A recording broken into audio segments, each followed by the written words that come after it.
Welcome to TV Houston's Diversity Talk, and I'm your host, Sangeeta Dua.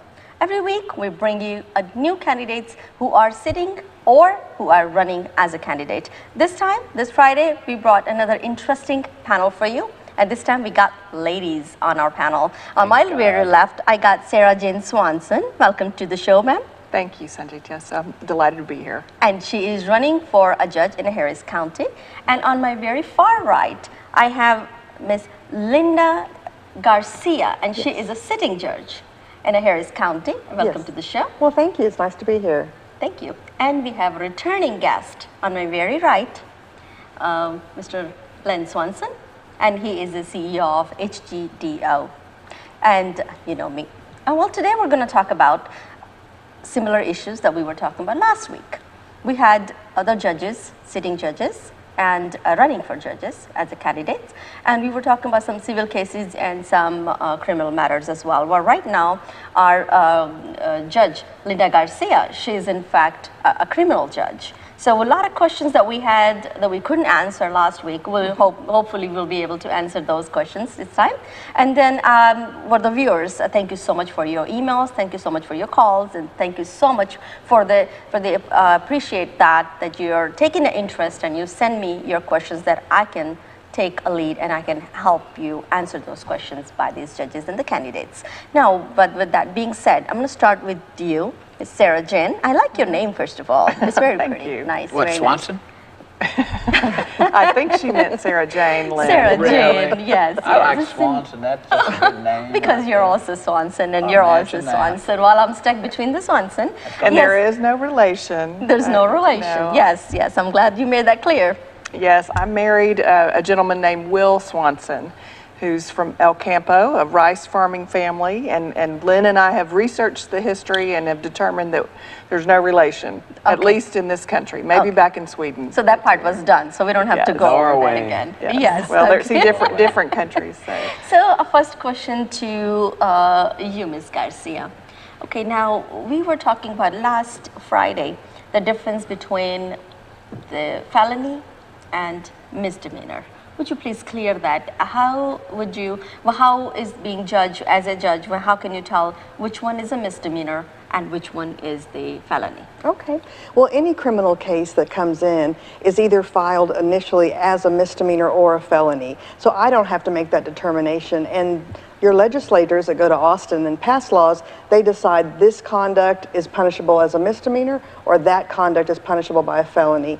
Generally, it's just the seriousness of the offense. For example, a driving while intoxicated case, if you get intoxicated on alcohol or drugs and then you choose to drive a car, if it's your first time or your second time, that would be a misdemeanor. But if it was your third time, that would be filed in felony court. In my court, we handle Class A and Class B misdemeanors, and those are things that are punishable by up to 1 year in jail. And you're in the court number 16. Yes, I am. That's in downtown. Yes, I am in the Criminal Justice Center. There are 16 courts in Harris County. It's countywide, and we handle. So I have a 1 in 16 chance of getting any misdemeanor case that's committed in Harris County. Okay, yes, that's great, and that's also interesting that how you were elected anonymously, correct? Yes. And you're running again for this year as well. Yes, there were 20 years ago, County Court 15 was created. But at the beginning of this year, the legislature added my court, a new court, County Court 16, and so Commissioners Court, Judge Emmett and all of the commissioners, they appointed me unanimously to be the judge of this court. But I do need to stand for election. I will be on the ballot in November. Great.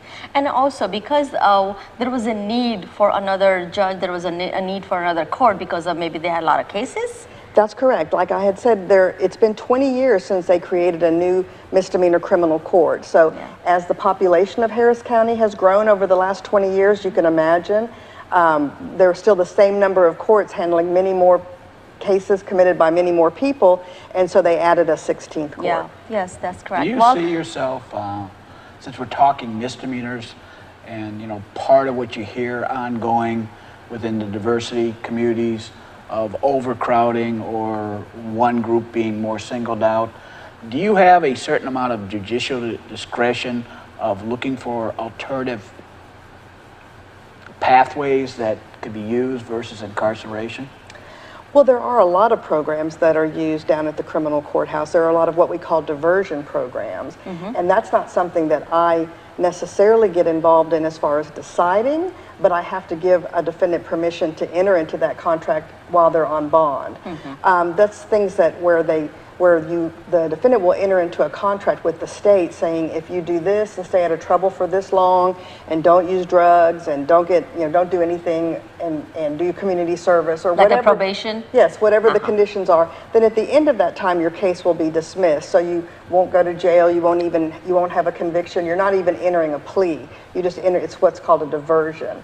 So it kind of it's to divert you from having a conviction or being in the criminal justice system to try to deal with, especially young people who are first offenders. There's one for driving while intoxicated cases for first offenders. There's one for theft cases. You mean the juveniles? No, just 17, 18, 19-year-olds who who shoplift for the first time. The goal is not to have them have a theft conviction at that very young age if they can turn their life around, because that theft conviction does stay with you and stay on your record. And there's also a diversion program for small amounts of marijuana, even to the point that they're not even arrested. The police officers can give them information on that diversion program at the scene, at the traffic stop or at the location where they're caught with the small amounts of marijuana. So there is definitely a trend toward trying to address these non-violent offenses for first offenders to try to work them out of the system before they start down that path. Yes. Well, it all tells me that yes, there was a need to have another court. There was a need to appoint another judge because of the cases that they have in a criminal background, or they're getting more and more these days. And maybe that's because of the point that you have raised there. Maybe the population is getting bigger and there are a lot of people around, and now more the people, the more the crimes, and the more the crimes, the more the courts, and the more the courts, that we have to have more judges. Right. Now, right? Exactly. So with that, having that in mind, I'm going to go back to you, Miss Sarah Jane. I love your name, Sarah Jane. And now, Miss Sarah Jane, why? I know you're also running to be a judge, and you're running for a Republican judge. Yes, I'm a Republican, and all of our judges have to run in our elections, and they are partisan elections. I mean, it's possible that someone could write in and put their name on the ballot as a Libertarian or in the Green Party. But generally, most of our judges are elected either from the two major parties of Democrat and Republican. And then you're running, who's your running mate? Well, I don't really have a running mate. But now that you already passed your primary, right? Right. I am running, on the same slate as all of the other Republican candidates, including, Judge Garcia here. I'm running against Judge Sandel, who is the Democrat who came in 2008. Ravi Sandel? Yes. Okay. Ravi Sandel. Now, when you decided that of course, you said that because you're basically Republican. That's why you want to remain Republican. But any reason why you think that if there was a position available for a Democratic judge, would you have run for that? Well, I'm a Republican, so I plan to always be a Republican. I always have been a Republican. And so the position isn't really held, it's not really assigned to the party. And frankly, once a judge is elected, you really shouldn't know. You shouldn't be able to tell that Ravi Sandel is a Democrat on the bench. You shouldn't be able to tell that Judge Garcia is a Republican. Judges, you should not be able to. You should not be able to. You should not be able to. Everybody learned back in their civics class, they don't teach it anymore. They do. But, there's a separation of powers in our country. That's one of the things that makes our system so great. We have the executive branch, we have the legislative branch, and as Judge Garcia mentioned earlier, the legislative branch, that's who's in charge of making the laws. And then we have the judicial branch. That's third branch. We are charged with following the law and applying the facts in the cases to the law and then making those decisions. But it is really inappropriate, for the judge to be making up new law. I am a political person. You know, I believe in the Republican philosophy, which is, you know, small government, you know, traditional values, that kind of thing. But just because I don't like a law, I still have to apply it. You know, it's and it's not the place of a judge to go and try to make new law. And that's one of the complaints sometimes people have about courts trying to change things instead of having our legislators try to change things. So, you know, that's totally a different department, and it's a you different say, well, department. we are just following the book, and I'm following just like you have to follow, and I'm just making sure that I enforce that.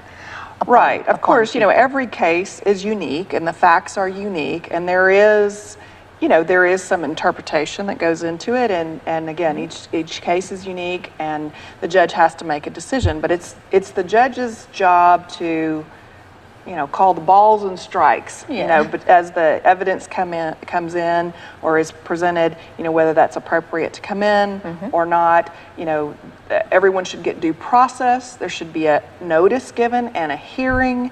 The court should hear everything the parties have to say and then make the ruling. Well, in that context, why but do we you... have to take a break. No, of we that don't. Content. Oh, Yes, come sir. on. So Not we when have I to get take started. a break at this time, and we will be right back after the short break.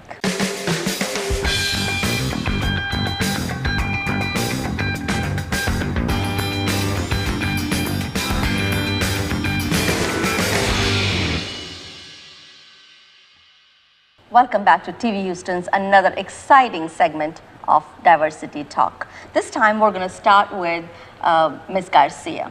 And we had some questions for you too. And then, sir, you had a question before we went on a break. I certainly did. Sarah Jane, on the context that you were talking about your views, and more specifically for our constituents that are going to look to vote for you. Of course, early voting is October 25th, everybody. October 24th, Lynn. 24th? Starts October 24th, God, and it runs all the way through November the 4th. That includes a full weekend and a Sunday. Well, we just got to get people out. Since you're going against a seated judge, even though he's a Democrat, he's a seated judge, why should our constituents unseat this judge? Why do you feel that your judicial capabilities would provide a fairer court or a more judicial review of the type of civil cases that you're going to hear? Why would your views trump who's sitting there now? Well, one of the things that, you know, I'm a practicing lawyer now. I'm a civil litigator. For the last 14 years, I've been trying cases down at the courthouse. I've tried 20 cases to verdict or decision.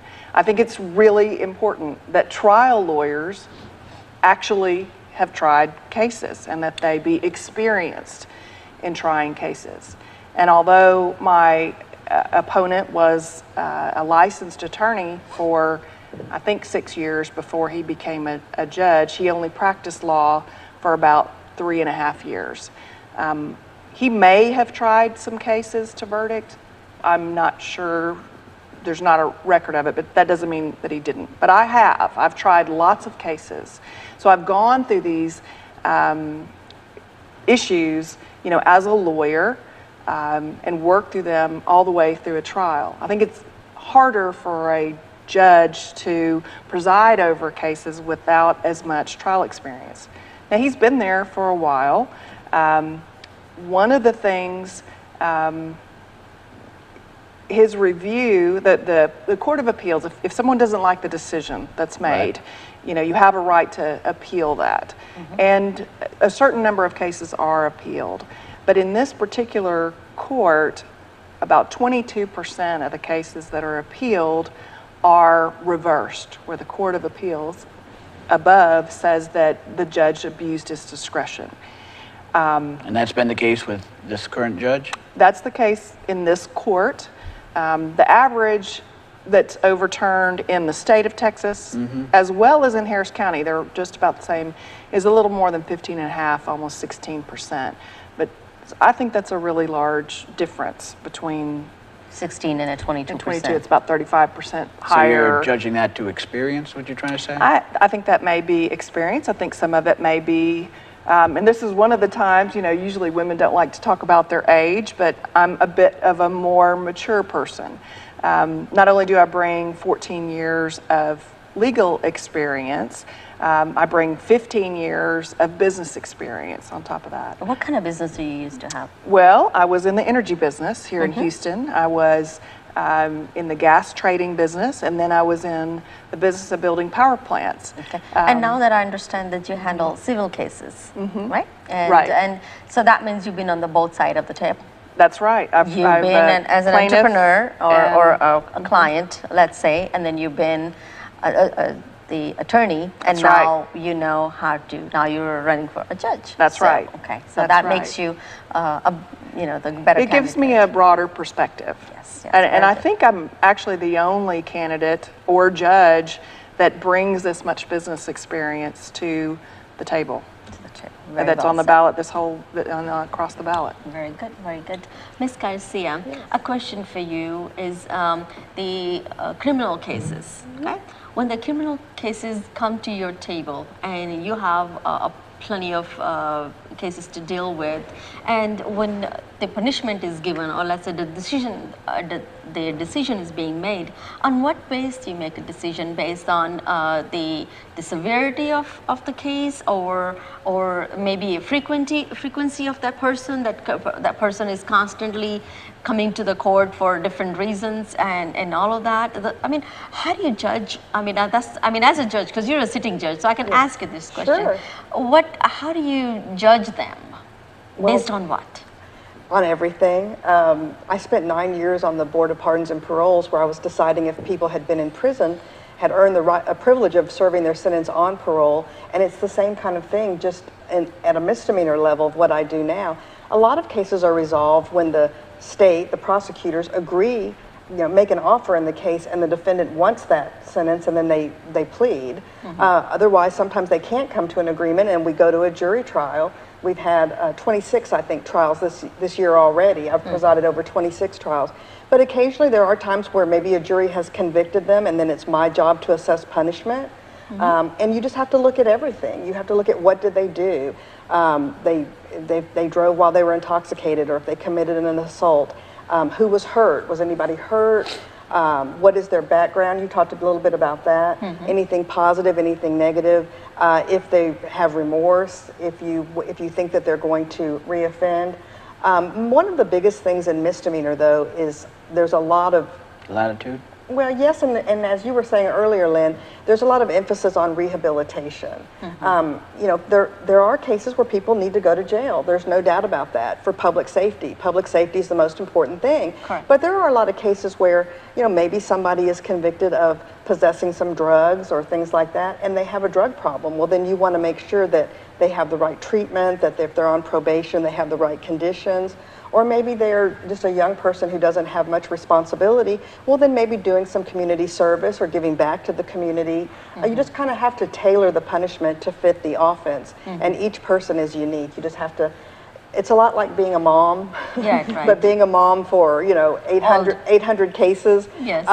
And sometimes you have to be strict, and sometimes you have to be lenient. So you just have to look at each individual case. So in that context, given your judicial experience and just your experience in general, Yes. and being a mom, do you sometimes have to step in when either the DA is being too forceful or not, in your mind, taking in other mitigating circumstances? Do you have then the latitude to what you see on the table based on your reading of this individual, step in and maybe look to adjudicate it in a different form or fashion? Well, a defendant is never going to have to take a plea that they don't agree with. And if the prosecutor is offering something in the case that just doesn't seem reasonable, well, then I don't think any defense attorney would recommend that they take that plea. And I'm certainly not going to accept any plea bargain that I'm not convinced is fair and that I don't believe is voluntary, which means that the defendant knows what their rights are and is waiving their rights and is willing to waive their right to a jury and plead guilty. So if the prosecutor is being unreasonable in what they're offering, then that's going to resolve itself by either them pleading to me and letting me assess the punishment, or saying, you know what, let's take this to a jury and see what they think about the case. I see. And how many years you've been on this seat? Okay, well, I've been the judge of County Court 16 since January. It was a brand new court that was created, and I was appointed, as we said earlier, by Commissioners Court unanimously. But before then, I've been licensed to practice law. Like Sarah Jane said, we don't like to talk about our ages, but it was in 1993. Wow. So I'm not going to tell you how old I was, so you won't do the math. But you've been practicing since then. But yes, it's been, if we do that, I think that's 26 years. I've been a licensed practicing lawyer. Most of that time was as a prosecutor in Harris County, where I've tried cases to a jury from speeding all the way to capital murder. So I also have a lot of trial experience that I bring to the courtroom with me every day. Yeah, I guess that's probably why they have decided to anonymously, pick you. Then they have trust in you that you'll be a better judge, and then now you're running back again. So I have no doubts about it that you won't. And well, good luck for that. Thank you. Yeah, for sure. Thank you very much. Yes. Well, in that context, the Democrats that's running against you, do they have more experience or less experience? Less experience. My opponent I believe has been licensed about 10 years. Who's his name? His name is Daryl Jordan, and we recently had a bar preference poll come out. That's where the lawyers that are members of the Houston Bar Association vote, and I received 70% of that vote. And that means a lot to me because, as a former prosecutor, you don't want to just, you would never want anybody to say you lean one way or the other. And that's what I love so much about being a judge, is that the feedback that I get from both sides is that I call things right down the middle. And I think the bar results show that. People like coming to my court because I treat them with respect and I treat both sides very fair. And I think the bar preference results show that.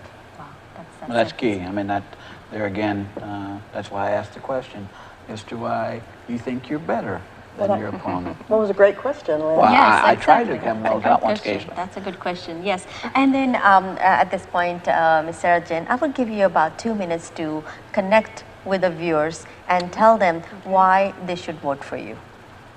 Well, and again, Take it first of away. all, thank you for having us. I appreciate so much. One of the hardest things about running for judge is that it's such a huge county.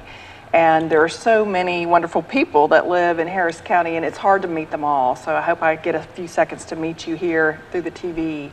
I'm from Houston. I grew up here. I went to our colleges. I went to University of Houston downtown. I went to law school here at South Texas College of Law, which is now the Houston College of Law. As I said, I worked here in Houston for 15 years in the energy business. Although I was based here, I also built power plants all over the world.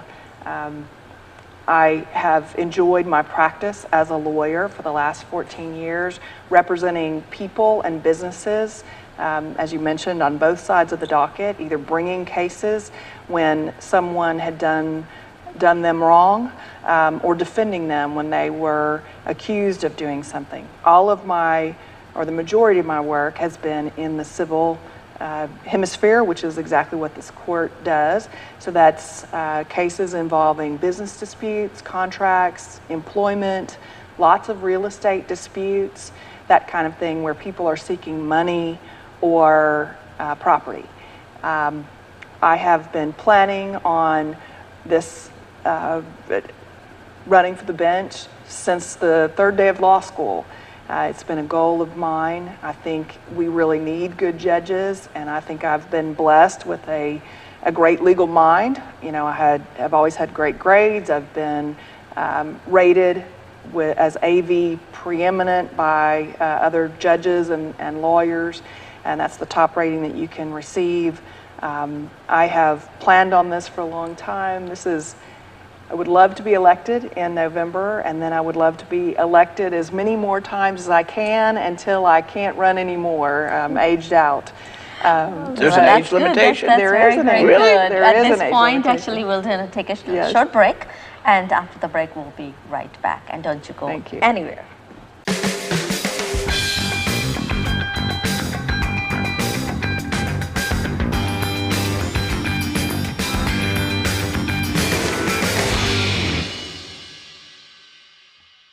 I'm your host, Sangeeta. Well, on my right-hand side, I have Ms. Linda Garcia, if you're just joining us, and on my very left, I have Sarah Jane Swanson, and I have my near right, I have Mr. Len Swanson. If you're just joining us, we'll just let you know that this is our third segment of Diversity Talk, and we are talking to the running judge and the sitting judge. And Ms. Sarah Jane Swanson, she is the criminal attorney and the civil attorney, and she's running for a civil judge in Harris County.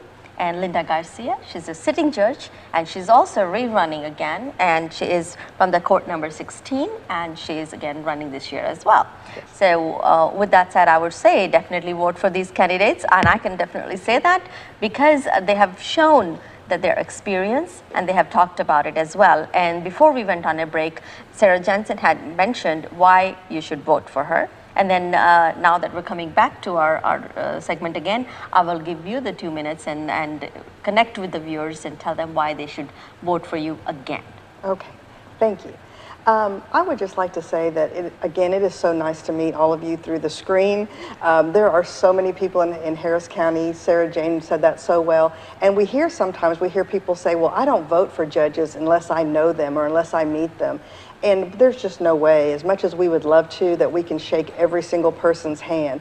So I would just encourage you all to go to our website, call us if you need to, email, find out if you have questions. But really, I ask for your vote and your support. I think I've earned it. I have 26 years of experience, but most of the way that I've earned your vote is by showing up every day in Court 16. We call it Suite 16 because we love it there, and we love trying cases. My court staff is fantastic. Lawyers love coming there. And it's just a great place to be, where you come in there, you are treated with respect, with dignity, and I have the experience, and I'm surrounded by people with the experience to make sure that these cases reach a just and fair resolution, both for the victims of the crimes, so that public safety can be protected, but also for due process and fairness for the defendants as they go through the criminal justice system. So I just would ask for your support so that I continue to show up every day at the job that I love. Thank you so much, and beautifully said. I would ask this, since I'm from the South Asian community, and I would love to know that, just for my curiosity, I'm going to ask, do you see a lot of South Asians on the defendant side, or the plaintiff side, or on the criminal side? Well, we have the lawyers that are in our courthouse are very diverse. And the way that I get to see how multicultural our county is, and which is a lovely way, is through our jury pools, through our jury panels. And I have the privilege, I think I said earlier, we've tried, and I don't want to misspeak, but I believe it's 26 jury trials already this year. And it's just so nice to get to talk to the citizens of Harris County. During jury selection, we have to make sure that they can serve on the jury, that they don't have any reasons that they couldn't be fair. And so I get to see people from all different parts of the county with all different kinds of background. And we do just have such diverse juries in Harris County. It's just so nice to see. I was asking about the criminal cases. Do you see people on the criminal side, like a lot of people? Do the South Asian commit a lot of crimes? That's an interesting question, and I really would love to see what the actual statistics are, but just anecdotally, like sitting here, it doesn't seem like it's a very high percentage at all to me. It doesn't seem like I see a lot of defendants, South Asians. I just don't, it doesn't seem like I do see a lot of those. So which of the community that you see a lot over and over and over by just by their appearance, or by their last names, or by their things that you can say, okay, well, that community is there, but not necessarily saying that like targeting one community or anything, but like on the diverse level, is it all diverse, or is it like one more than the other? No, it's pretty diverse, and I think it's pretty, and I think it models pretty high the population of Harris County. There might be some differences, some discrepancies between the number of defendants in one ethnicity or race as to another, but we live in such a diverse community, so the defendants are going to, for the most part, represent that. But it just from the feeling I get, it doesn't seem like I have a lot of any type of Asian population of any great numbers. But it'd be interesting to see what the actual statistics are. You don't think like that. You know, when you're on the bench, when you're making decisions, there's so many things that you want to think about, unless it becomes a specific issue in the case. You know, if somebody says, you know, there was something cultural, or there was something specific to that person based on their upbringing or their background, well, then of course you're going to take that into consideration. But for the most part, it's not something that you're thinking about on a daily basis. But on that context, since Houston is becoming a greater and greater melting pot, because we have so much diversity that's here, especially with a vastly ever-growing Asian and Indian, which is the fastest growing segment besides the Latinos.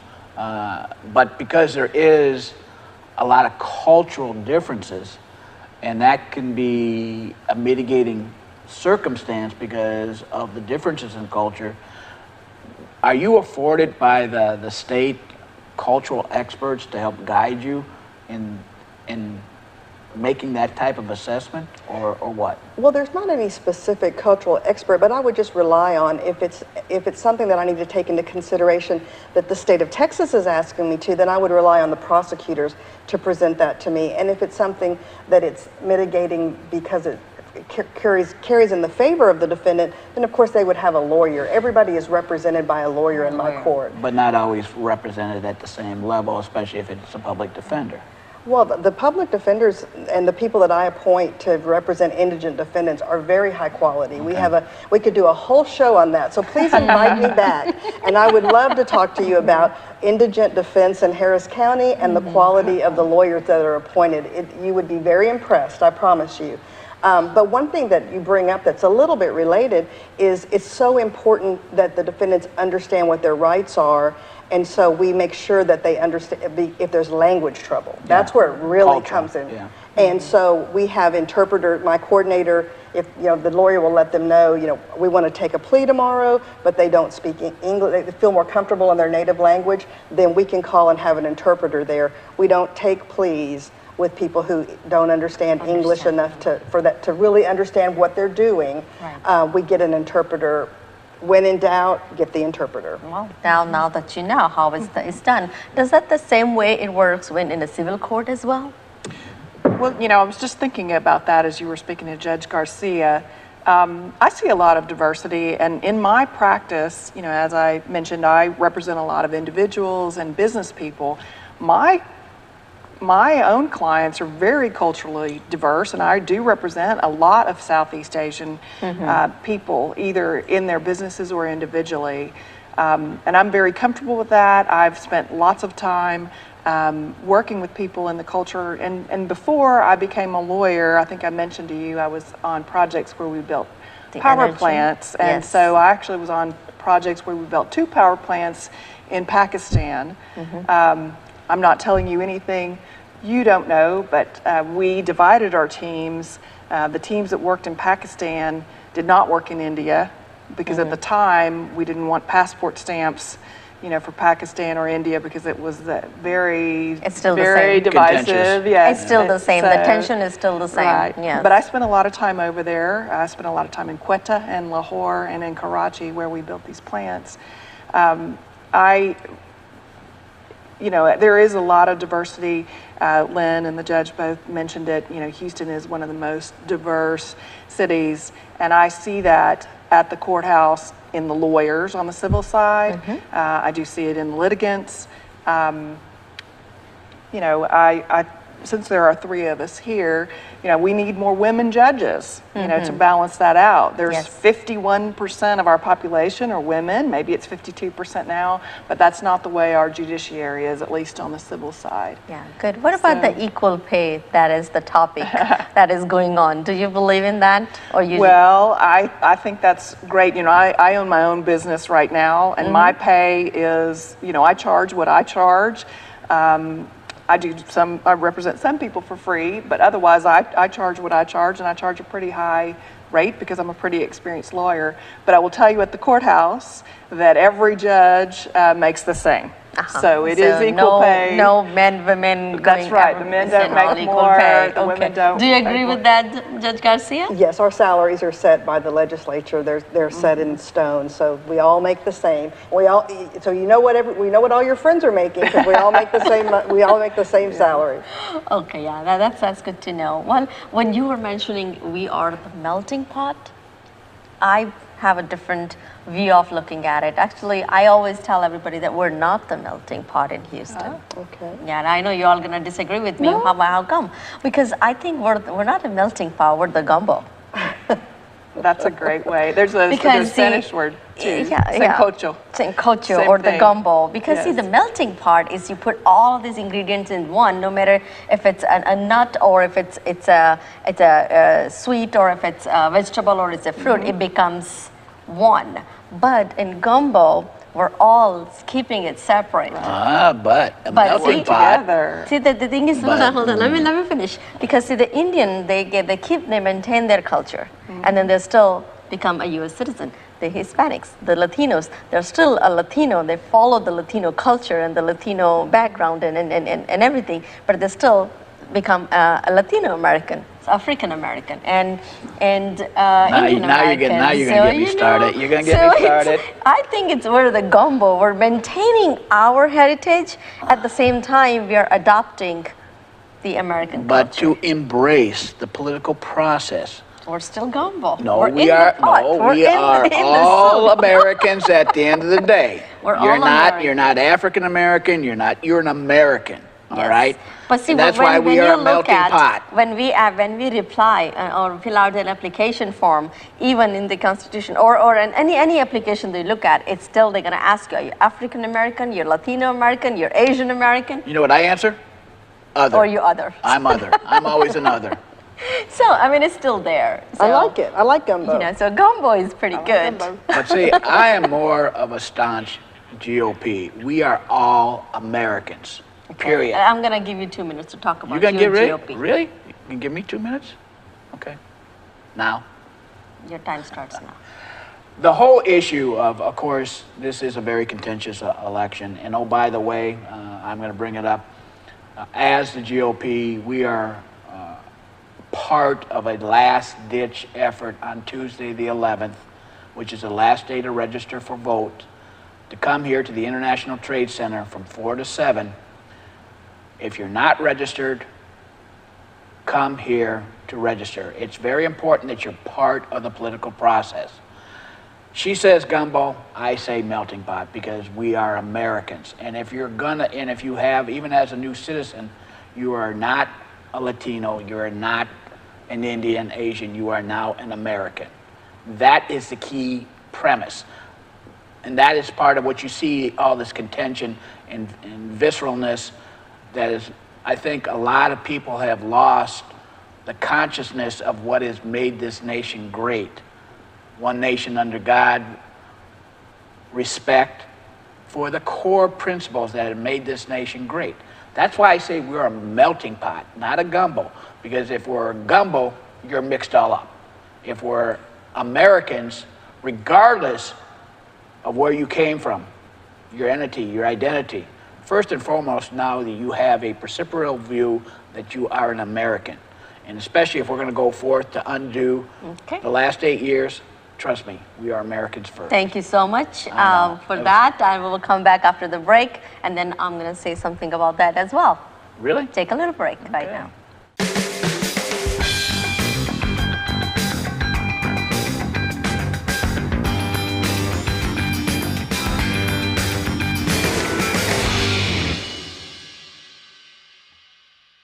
And we welcome you back to TV Houston's Diversity Talk. As we were talking, and we were talking about some melting pot and the gumbos before we left on a break, and we'll bring you back to the same content. And thank you for sticking with us.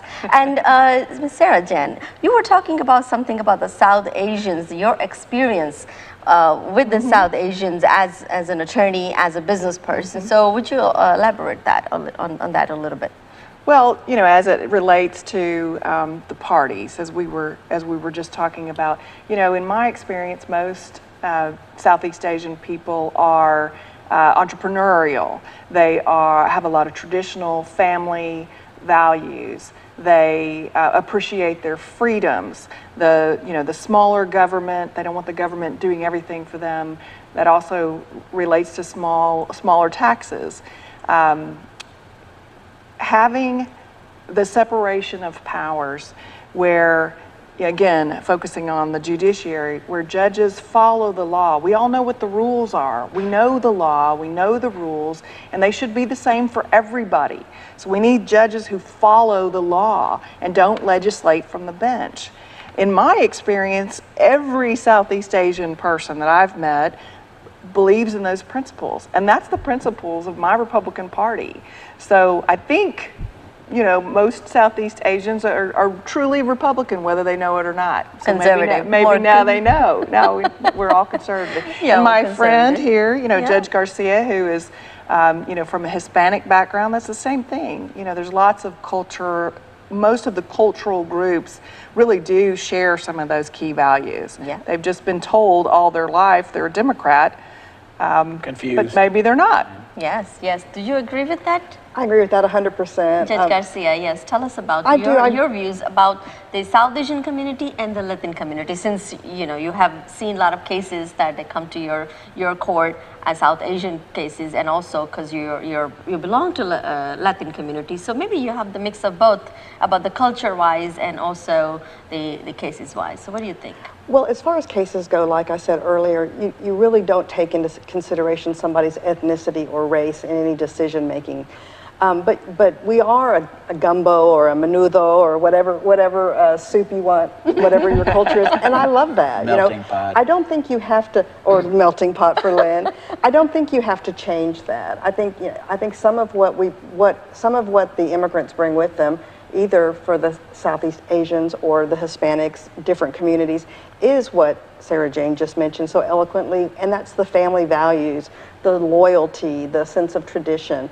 And I think you can bring that with you and still have ethics, have personal responsibility, work ethic. That's how I was raised. I'm the granddaughter, I'm Hispanic on my father's side, where I grew up. My father was in the military, and I grew up with love of family, loyalty. And then on my mother's side, my grandfather was a coal miner in eastern Kentucky.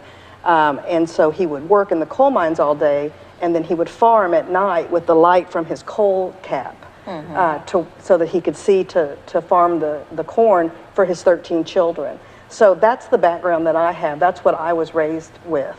And so when I look around and I look at what the different platforms of the different parties stand for, there's no doubt in my mind that my family, my work ethic, my love of family, we belong in the Republican Party.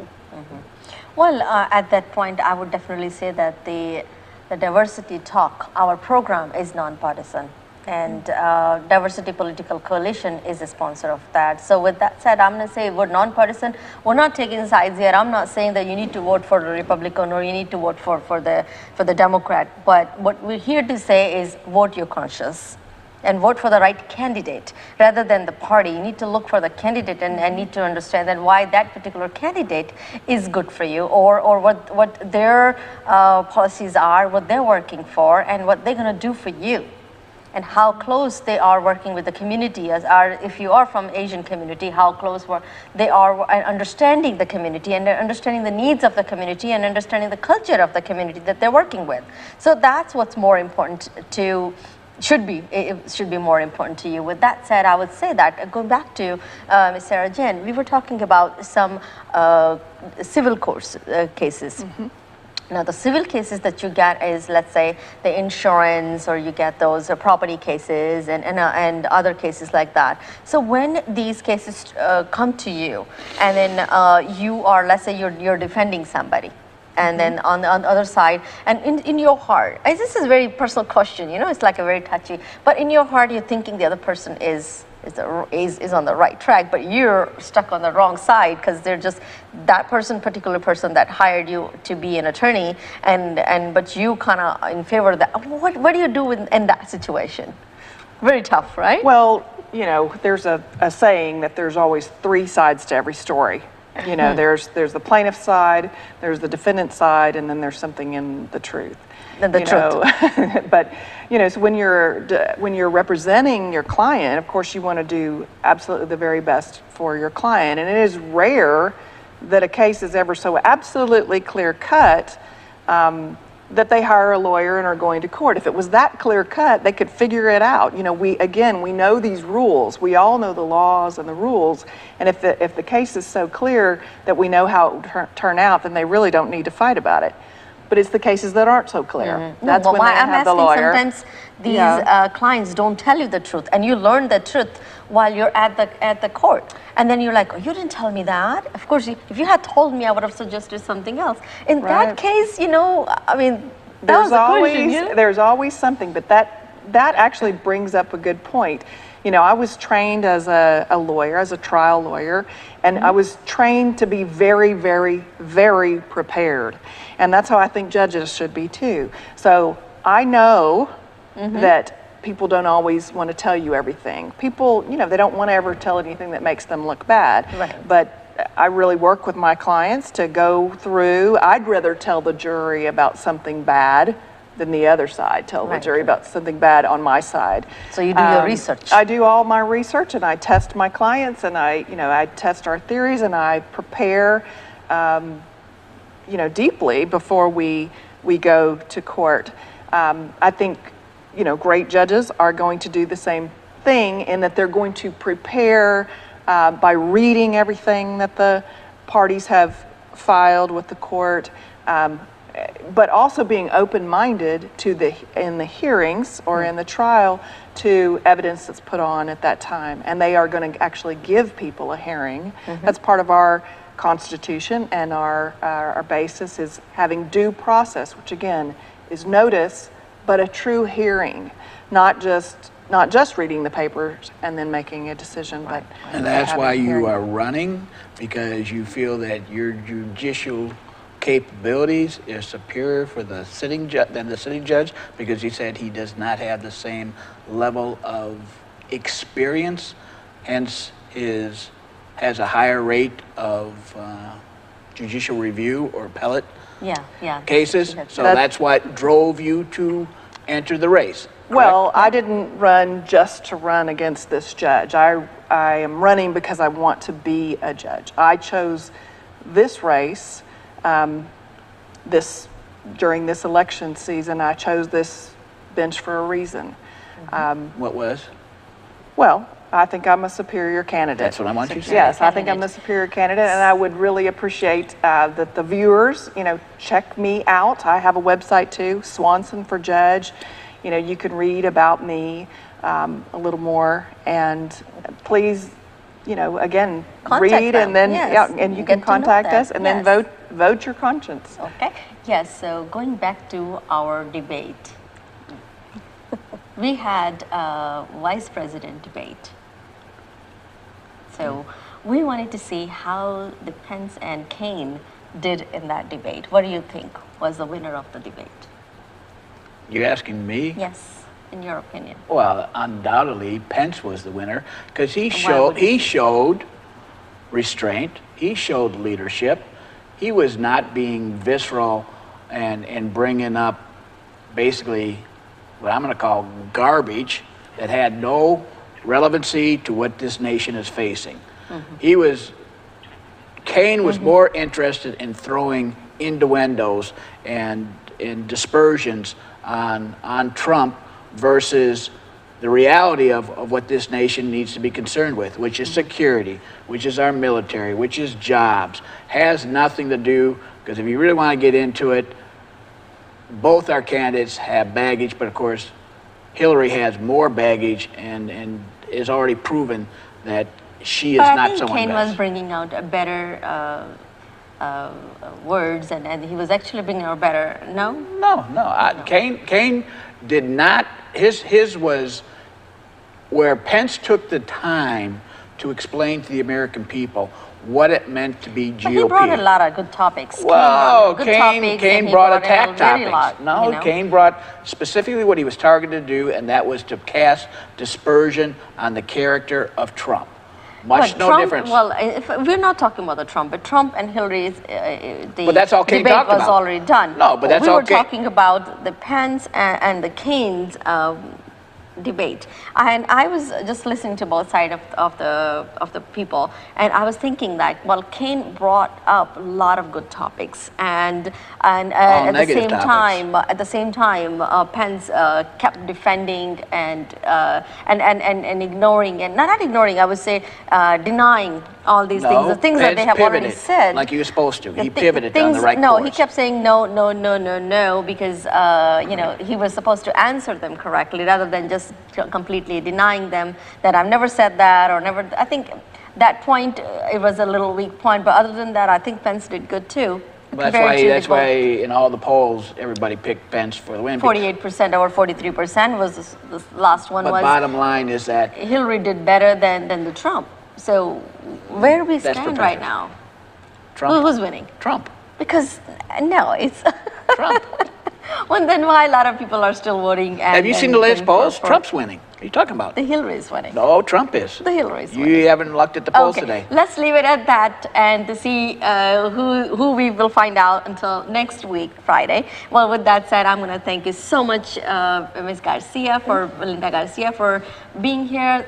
Thank you so much, Judge, and also Sarah Johnson, and I will thank you so much, Sarah Jane Swanson. Thank you so much for being our guest for this show, and Sarah, thank you so much And to you again, as well. to our viewers, come out October 11th for the last day to get registered as voters. You cannot complain about No our matter system. who you vote for, please You come gotta come and out and register to register. vote and vote. That's the whole point. You need to come out and vote. And 4 you need to o'clock to register 7 for o'clock. vote. You Okay, got with plenty of that time. said, thank you so much all for coming, and we'll see you next time.